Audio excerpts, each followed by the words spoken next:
दिल से उहे भूल जाता हो। अरे सुनो ये माई पल में टूट जाता नेह के नाता हो। बेटवा पे अपना दया कर दी, हे देवी माई घुमाया कर दी।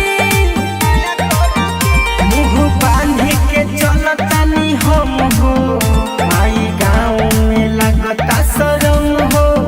नइखे जिए के करत माई मन हो, खाली प्यार में मिलता जखम हो।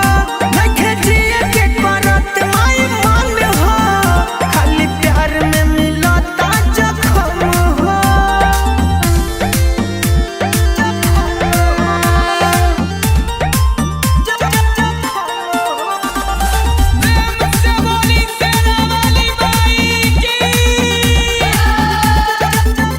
आगे तंग हो गइल बानी दुनिया से, सुन माई हो। आगे दर्द दिल के ना अब हमसे सहाय हो। चंदन परवाना से घात कइलस, चौहान विकास के हाथ धइलस।